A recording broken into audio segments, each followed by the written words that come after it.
With the launch of the SNES Classic, Star Fox 2 gets the official release that was originally planned for $199,596. The game was finished, but ultimately scrapped during this transitional period for game consoles, when both the PlayStation and Nintendo 64 were on the brink of delivering richer 3D experiences. It's a game that's hard to evaluate in 2017 without contextualizing it in the time it was created. But out of its 22-year limbo, Star Fox 2 is both an expression of technical limitations of the SNES platform and laudable modern game design. At the start of a playthrough, you choose two pilots to embark on the campaign. The original cast of anthropomorphic critters Fox, Slippy, Falco, and Pippi returns with two new female characters in Miyu and Faye. Each character has their own special item, shield strength, speed, and ship design. The overworld map is where you swap between your two pilots in case one is low on shields and needs a break between battle sequences. This approach detracts from the feeling of camaraderie present in the squadron-style premise of past Star Fox games, especially since you engage in fights as a duo or on your own. It does, however, make you responsible for managing characters' statuses. Star Fox 2 breaks from tradition as it's structured more as a game of base defense than a pure on-rails shooter. The overworld map operates in real time as you send your pilot duo off to defuse a multitude of interplanetary threats in the embattled Lilith system. And the core of the game is to take down Andrus again before Corneria reaches 100% destruction at the hands of incoming forces. In order to get to Andrus, you repel attacks in familiar locations like Macbeth, Titania, and Fortuna.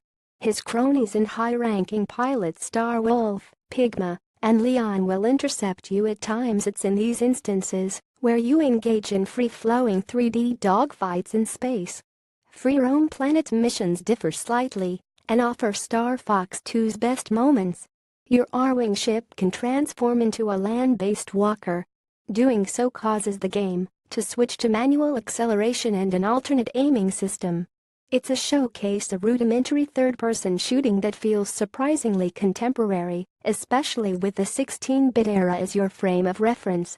The L and R shoulder buttons control your aim, and the pad controls forward and backward movement and strafing. Swapping between air and land vehicles as you take down planetary bases is a highlight and peaks in the final level, when the game opens up branching paths. But like the game itself, these moments come to a close very quickly. Each run of the campaign is built around obtaining a high score, and making it to the final regular stage takes about 20 to 30 minutes. Since actual battles eat up real time, and the ultimate goal is to take down Andrus before Corneria is destroyed, you're encouraged to accomplish everything as soon as possible, plus you get more points for faster mission completion. It's a deliberate design decision, but it sacrifices the more intricate boss fight scene in the first Star Fox, which results in a game that feels too thin overall. To the developers' credit, the systems in place that make up the beset event segments in Star Fox 2 instill a valuable sense of player agency. You decide where to go, what to defend, and how to juggle multiple threats. It's in contrast to the distinct paths you choose in other Star Fox games. You'd be hard-pressed to repel every enemy, and you have to put a bit more foresight into your approach through the campaign, despite its brevity. However, the biggest factor that holds back Star Fox 2 is its poor technical performance.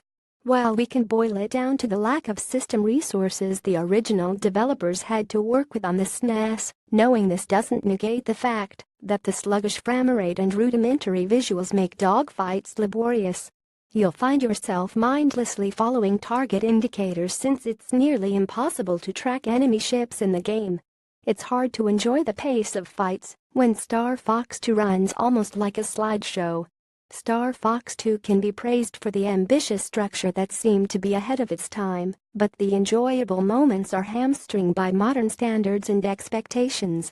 Frame rate issues and tech that wasn't suited for this style of game prevent Star Fox 2's vision from being fully realized, but it's an important piece of gaming history kept alive with an official release.